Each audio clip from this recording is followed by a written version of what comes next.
L'indication idéale, disons pour WAMKI, c'est quand même prémolaire et molaire.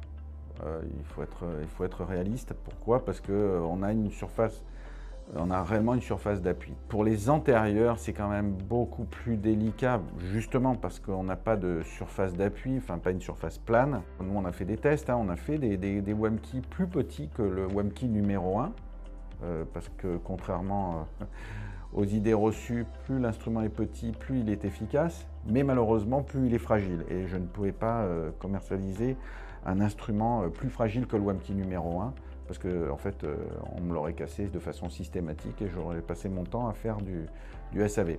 Donc, pour les antérieurs, oui, c'est possible, mais c'est quand même plus compliqué, c'est risqué, parce que les dents sont nettement plus fragiles.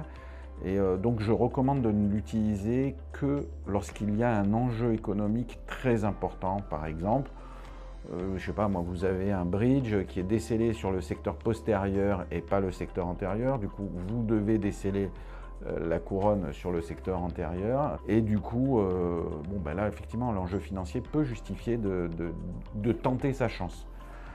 Mais encore une fois, avec énormément de précautions. Il n'y a aucune raison de ne pas essayer.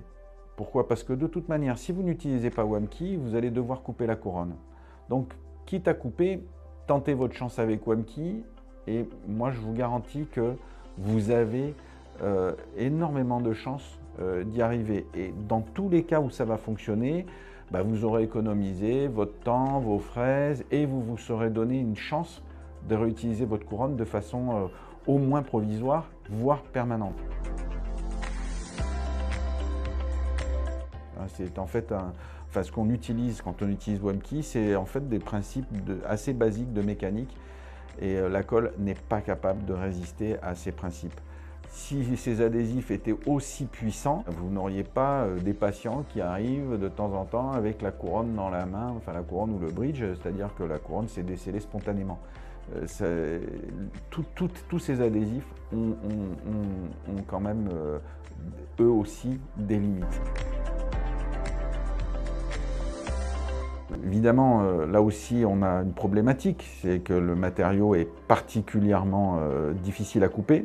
Mais du coup, la problématique, elle n'est pas du côté du système, disons c'est pas le problème pour déceler une zircone, il est le même qu'on utilise, qu'on découpe ou qu'on utilise WAMKI. En fait, il va bien falloir à un moment donné fraiser. L'avantage de WAMKI, là encore, c'est que j'ai beaucoup moins de découpe à faire. Donc ça vaut toujours le coup d'essayer d'utiliser WAMKI, donc de ne faire que cette fenêtre au lieu de tout découper. Et si ça fonctionne, je vais économiser sans doute énormément de temps. Oui, on peut l'utiliser sur de la zircone. Il faut tenter sa chance sur une zircone. Et ce qui va être le facteur limitant, encore une fois, c'est peut-être la puissance de l'adhésif utilisé. L'idée, c'est que lorsque l'armature, ce qui se trouve dessous, donc soit une reconstitution coronaire, soit autre chose, peu importe, on va dire une reconstitution, sont exactement dans le même matériau, ça peut effectivement devenir difficile. Une chose est certaine, c'est que si vraiment on veut réutiliser la couronne, et donc si vraiment on est prêt à passer un petit peu de temps pour localiser la jonction entre la couronne et la reconstitution coronaire, il faut avoir une assistance visuelle digne de ce nom.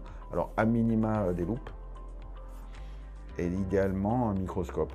Maintenant, dans le protocole, pour tous les cas où la matière, j'ai bien dit la matière, diffère entre l'armature et la reconstitution, il n'y a vraiment aucune difficulté à localiser la jonction entre la reconstitution et l'armature, parce qu'en fait, soit on va utiliser la différence de couleur comme repère, soit on va utiliser la différence de dureté, parce que la fraise va nous guider entre la reconstitution et l'armature.